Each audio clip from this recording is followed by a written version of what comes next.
Hey guys, welcome to social media. I am your host, Chirnay. If you have not clicked like or subscribe, do it now. Thank you guys for tuning in. If you go on Spotify, you will see and hear my podcast, which is also social media, on the whole Carlee Russell story. Now, I am going to take the time to break it down and put all the pieces of the puzzle together for you guys on here so that you can watch it, and those pieces all put together makes it make sense. So it seems less, it's been a lot of people in the media stating like this is confusing, it's what's really going on. So let's break it down. Let's get into it. So first of all of the information put together makes a lot of sense. Allegedly. Now, and I'm also at the end of this going to tell you guys what my advice for Carlee is going to be. Now, first of all, she was allegedly caught stealing from work. She allegedly got fired that day. The job released a statement, but they didn't say that she was not fired. That's key, and that is important. It's also important to pay attention to what her job was stating. Her job stated that they, in fact, are working with police, meaning that police are clearly investigating Carlee because they've not put out a bolo of any type of suspect that they believe kidnapped Carlee. Now, they also are saying that there was that she failed nursing school, that her boyfriend allegedly pretty much was cheating on her, and she had evidence of it and had communicated allegedly with the woman that he was cheating with. Now, why is all of this important? Because it alludes to what state of mind she was probably in if she allegedly made the decision to fake her own abduction or being missing. Now, police have come out stating that she had Googled and looked up certain things like taken, allegedly, and looked up things on her phone, because remember, her phone was left in the car along with her wig, along with her phone, her Apple Watch, in which a lot of people are like, how did you leave your Apple Watch and your phone, but you were on the phone with your family right before it went silent? So someone could allege, well, maybe the person threw it back in the car. Okay, okay, moving on. This being said, all of this may have led her to mentally have a breakdown and say, you know what, I'm done. But it does look planned and orchestrated, allegedly. So it is alleged that she checked into the Red Roof Inn.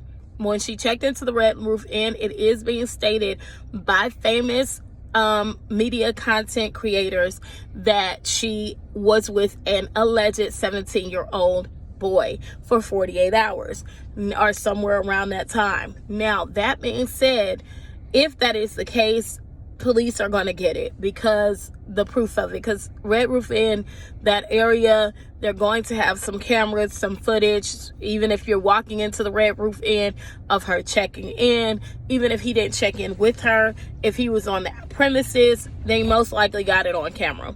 Now, that being said, they're alleging that she was cheating on her boyfriend because she found out he was cheating. And the boyfriend states that during the time period that she was missing, it has been alleged that he reached out to the police and showed them or notified them that Carlee originally had him blocked, and she unblocked him and followed him while being missing, which states to the fact that she in fact was not in a position where she couldn't have access to some type of device to reach out for help, but instead she wanted him to be concerned and wanted him to be know that she's miss her. Okay, now that being said, what phone did she use? It could have been her own phone because she didn't have it. So that alludes to the fact that she probably was with someone else who might have been a 17-year-old. And they do allege that the 17-year-old, that her family is very strict and would not have been approving of her being in a relationship with a 17-year-old because Carlee is 25 years old. Now, also, she came back with her nails painted. So they're like, how did you come back with your nails painted?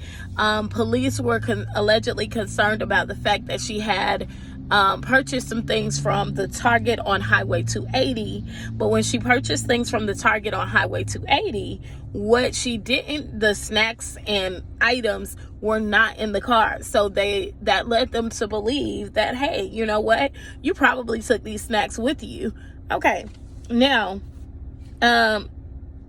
they're saying that when she came home, upon her returning to her parents' house, she seemed calm. On the Ring camera, it is alleged that she seemed calm until she got so close to the door or so close to the house, and that's when she started the hysterics. So, they believe that is more of a part of the plot and the plan, so that, of course, when you come home hysterical, people are not able to ask you questions and get, they're just more so, it gives the shock and the awe and all of that. Also, Carlee said that she saw a toddler. The police are probably not buying that because of the fact that if you saw a toddler, why didn't other people see a toddler?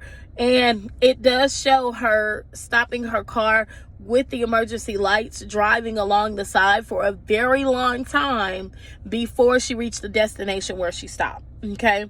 And that's not the sign of a person that, that shock that you see when you're driving. You're driving at a certain speed on the expressway. You're just driving. And when you look over, if you see a child, most likely you're going to pass that child. You're not going to stop before you reach that child. You're going to pass that child. You're going to pull over. And most of the times you would have to walk back to get to that person. And it's going to be more than one car stopping because everybody's going to be essentially that is on that shoulder going to be seeing the same thing. That being said, it's looking like she staged it. And when you put together all the dots, and this is something that I encourage content creators to do, is don't get caught up so much in the illusion or the smoke screen or the theatrics, but a story, when you piece it together, the pieces come together. And also the other part, the Red Roof Inn, I believe that because you had to be somewhere for 48 hours if you were staging your own missing plan. Also, the family allegedly received a text saying that she was at the Red Roof Inn, and they're saying that that is not true. We'll find out the truth, I'm sure, in court.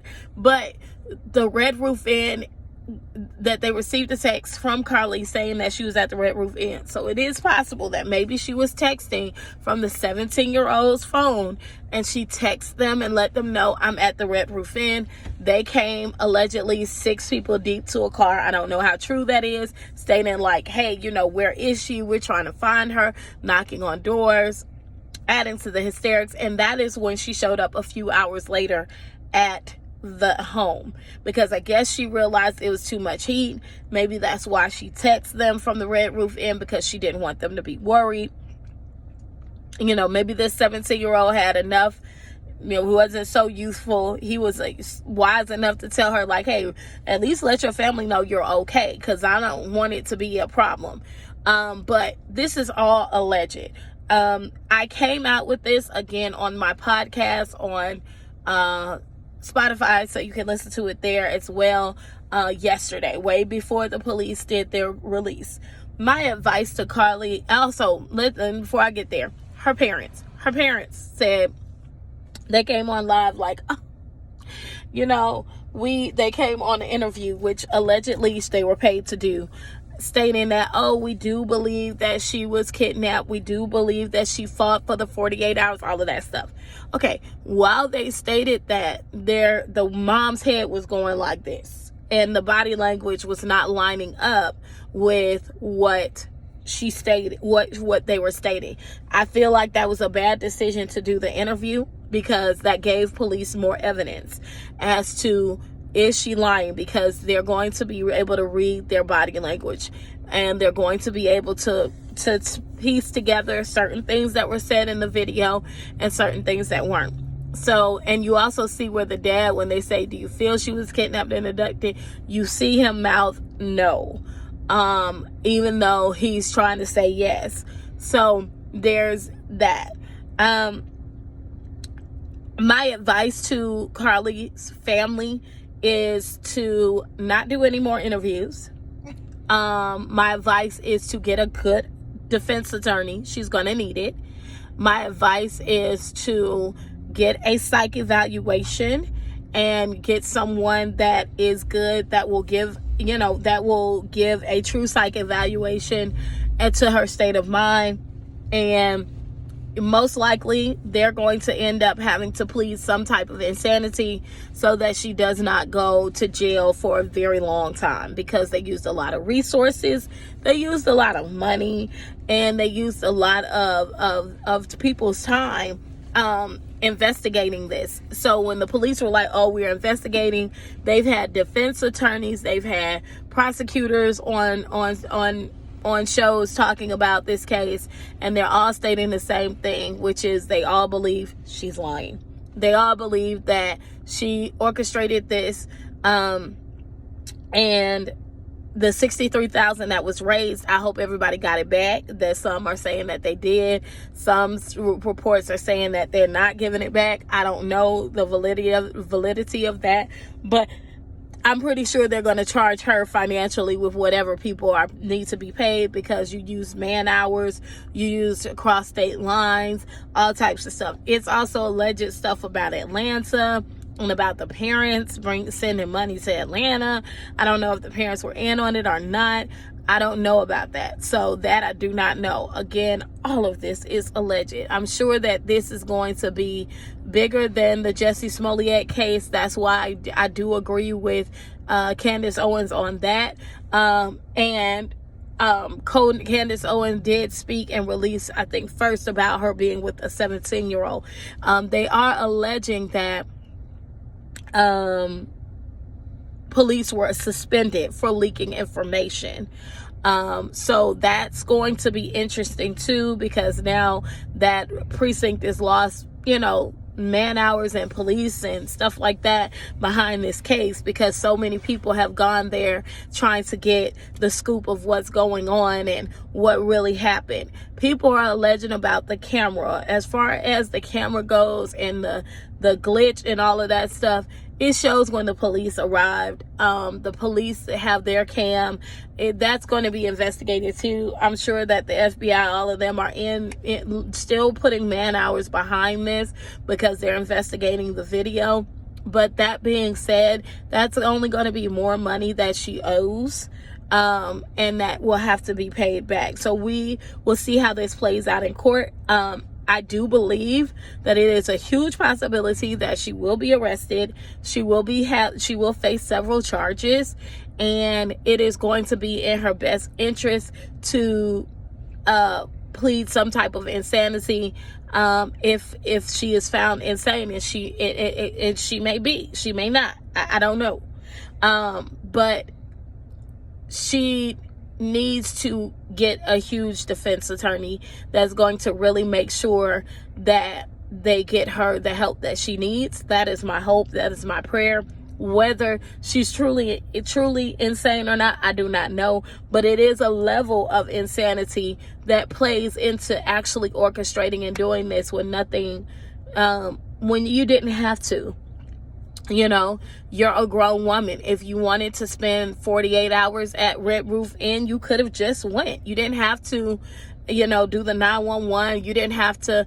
No, you could have told your family, listen, I'm going out. I'm hanging out with friends. Bye. I'll see you in 48 hours.